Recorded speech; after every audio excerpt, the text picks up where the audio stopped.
lovely to have your company once again on Olsem Wanem. The agriculture sector is one that is a sustainable resource, and most experts have reiterated that the agriculture industry will still be productive after the mineral resources have been exhausted. Tonight we take a closer look at one sector of agriculture, and that is the poultry industry.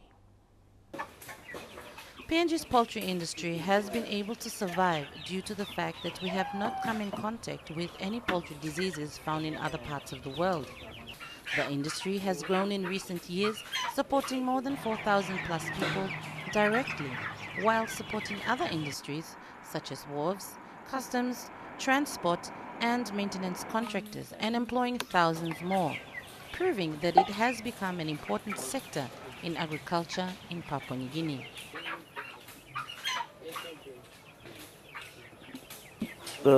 Tintin Bromie Mosem, immigrant plenty land, immigrant plenty hard working is la farm. Why not immigrant can work him here and grow me yet here and immigrant salim no immigrant here.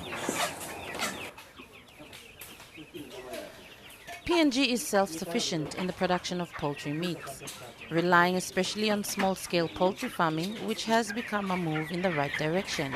Major companies such as Zeneg and Tablebirds have already made plans to increase the production and meet the demands of poultry to small-scale farmers in Papua New Guinea. Poultry in the lookout, good problem, some behind time by Salimulna, by Xim, Manila, by Sawai. However, all this could change if strict measures are not taken to ensure the poultry products remain disease-free in the country. Diseases such as the Newcastle disease, avian influenza, salmonella, or other viral pathogens could easily become problematic for the industry if stricter measures are not applied, especially on imported poultry products.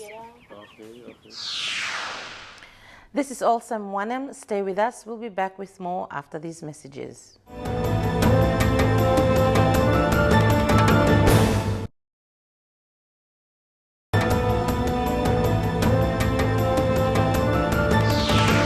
You're with Olsem Wanem. Ever wondered just how poultry farming works and just how many poultry farmers there are in PNG? Here is Scott Waide with more from Ley.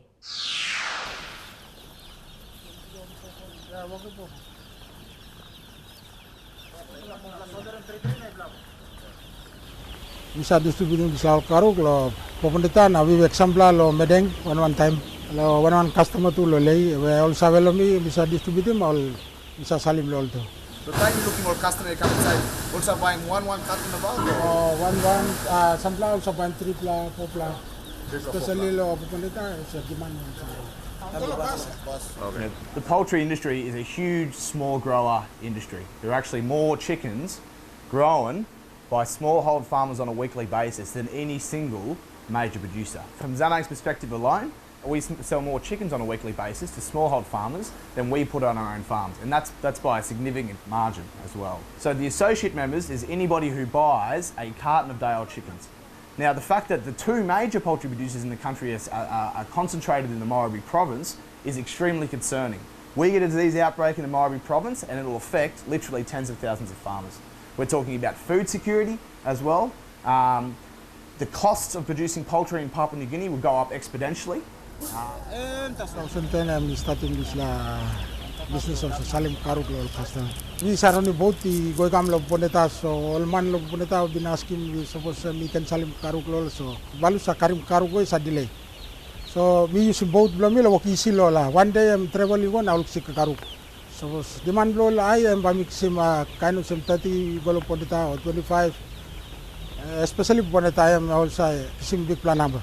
Lo we make 20 or 15 because he got competition stuff. Nanti is Salim Karuk lo viver.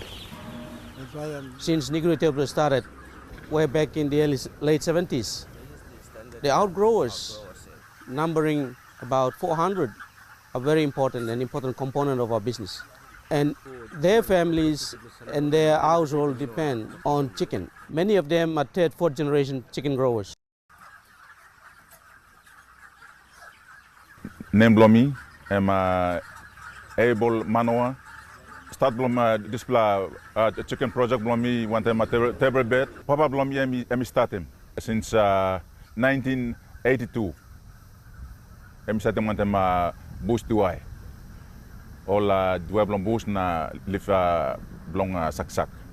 So mi pla look sawe o how em look at him kakalo kami na blong emi lusim mi plan na emi hena walong mi pla pekineni. There's a common misperception in the public that the poultry industry is, that's just big producers. It's the Zanags, the Tailbirds, the CLTCs, the Dothans. It's not. This is a real smallhold industry, and people need to realise that. And people need to realise that the consequences of us not having good biosecurity affects tens of thousands of farmers, not just the major producers. It's hard to get accurate figures on just how significant the PNG poultry industry is in Papua New Guinea. Because despite the fact that the commercial producers know how much chicken is going out there, there hasn't been a lot of research done on, as a total, what the industry is worth. We're estimating it's probably roughly similar to the coffee industry in terms of its impact to the economy. The reason why there's not a lot of research is because it's all internal. It's not an export. It's not an export economy. It's not an export industry. It's internal. But make no mistake, this is a significant industry in Papua New Guinea. Mi kata popla pikinini, na mi kata more than 10 people all stop and it lomi. Na mi bin sim one big loan long car lomi. Na mi work one time this la company em bin albi mingutru. Na mi begim this la loan. In jet lo 9 years lo morobe. Mi bla work one them table bed. And mi albi mi blang gutru. Beginning blo mi bin start lo prep because in now I'm working grade 8. In jet lo lay. Nandis la company em albi min gutru. This is Olsem Wanem. When we come back, we speak to Nakia.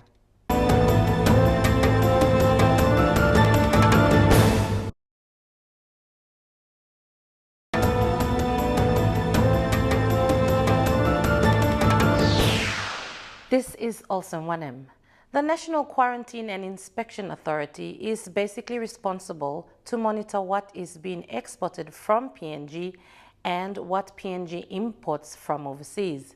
They are the watchdogs in ensuring that PNG remains free from pests and diseases that might be exposed in the country. PNG is one of the world's renowned countries of agricultural production. It is a thoroughbred when it comes to crop cultivation, and over time, farming has brought distinct values to the country's agricultural sector. Today, PNG is in the midst of an overwhelming change in economic development, and with this change comes the development of entrepreneurship. Small-scale farming has significantly improved the conditions of business activity and improved the lives of these people. But consumers demand quality, and quality demands measures of inspection and education on proper handling and management of these crops and livestock.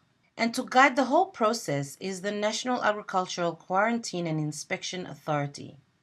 Because what we do is we protect and preserve the agriculture and the biodiversity from unwanted pests and diseases that can come through our borders and can affect our plants and animals.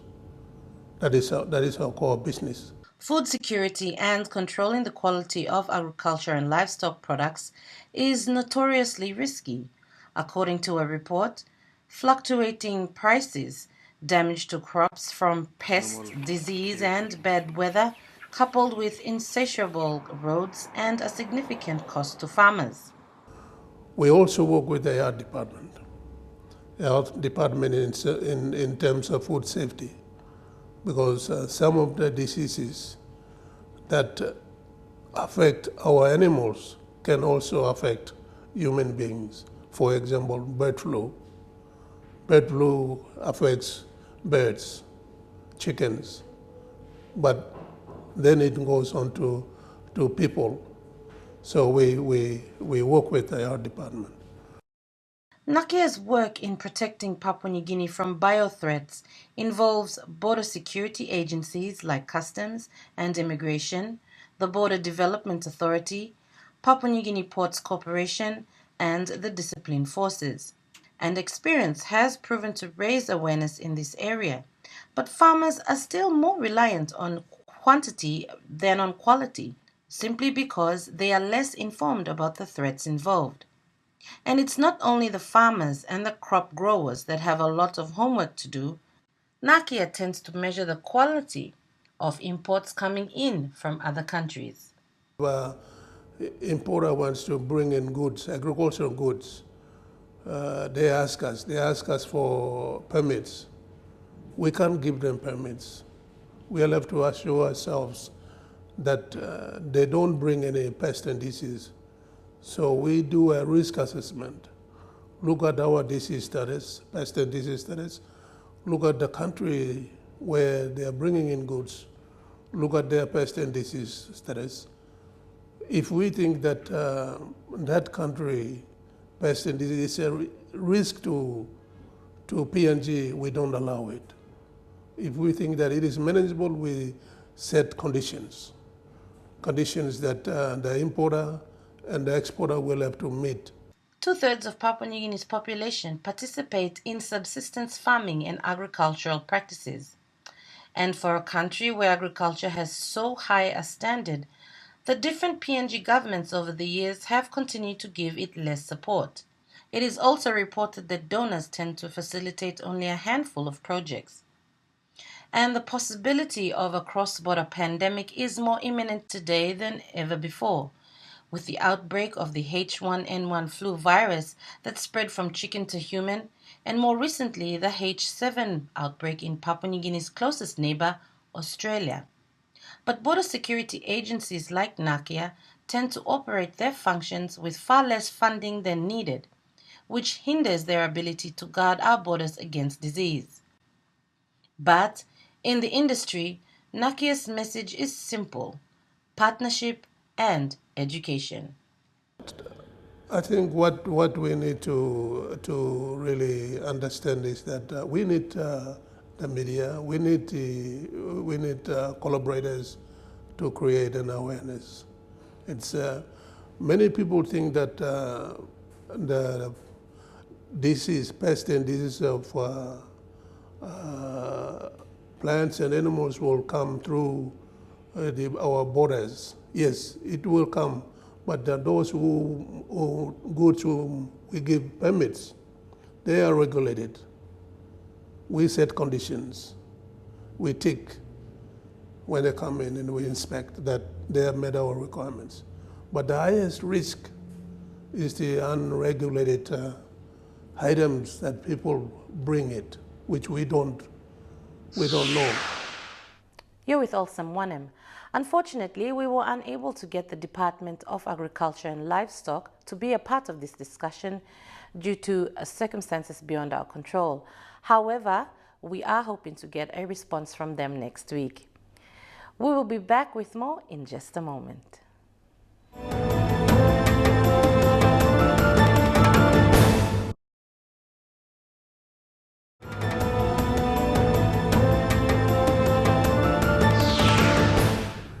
One of the big issues that we're concerned about at the moment is our biosecurity protocols in Papua New Guinea. It's something which has been in the media a lot, and it's something that we're extremely concerned about, is in regard to the uncooked poultry products that are coming into Papua New Guinea and the potential disease risks associated with that. So a big part of what we're doing as a Poultry Industry Association at the moment is, one, trying to address those issues with the relevant government departments, and also educate our farmers in terms of our smallhold farmers. One of the things about the industry in Papua New Guinea is that we're extremely fortunate to be free of the world's worst avian diseases. We are literally amongst a handful of countries worldwide who are free of the world's worst avian diseases. Unfortunately, we have biosecurity protocols which are well behind what the rest of the world has. And that is exposing us to products that have been dumped up here, but products that are potentially carrying diseases which could cripple us overnight. I have a workforce of about 120 plus, and our job is very difficult, and at the same time, we can kill more. We used to be killing about 60,000 plus birds But with the imports of chicken coming from overseas, we have cut down dramatically down to 40,000 plus. What happens here is that we send trucks out as early as between 6 to 7 o'clock. We have about 3 hours turnaround times. Batch return. Our job is to ensure that the plant is provided sufficient numbers to cater for the day's operation, and we must meet the targets. Suppose 1+C can become in charge long import fresh eggs, one them chicken, namin bagarabim all kagaruk, me delivering stock with long all kagaruk, na company will be me lig money long, look at the me at one the family, suppose kagaruk, and 1+C ki kam na bagarabim na indai, me look at him kagaruk look at him me na all family blow me na all people blow me. Suppose kagaruk, I mean die by life blow me by meaningless. Within 12 months, this particular outgrower can make between 24,000 to 36,000 kina a year. That's a substantial income for a village farmer. And if there is a disease incursion and an outbreak occurs here in Morobe, these farmers will go out of business. They will lose that income, and which means that their families, their relatives, which depend on the chicken, will go out of business. And also many of the outgrowers employ locals within the village to work in the chicken sheds, and they will lose their employment. We have an extremely fortunate situation up here. The fact that we have no diseases makes it extremely easy for people to grow chicken. It's cheaper to do that. It's extremely easy for smallhold farmers to raise chicken and make money off them. And that's why it's such a big industry in that regard. The government has talked a lot about trying to promote small to medium-sized enterprises in Papua New Guinea. This is a perfect industry for where that has worked exceptionally well. And the reason why it works exceptionally well is because we have no diseases. All of that is currently at jeopardy unless our government, or those specifically mandated to regulate biosecurity, are willing to stand up for Papua New Guinea and put in our biosecurity regulations that are necessary to protect us.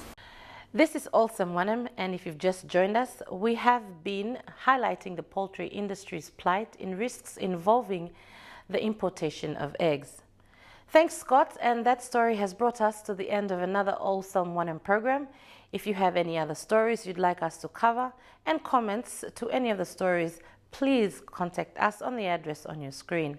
Until then, enjoy the rest of your viewing here on MTV.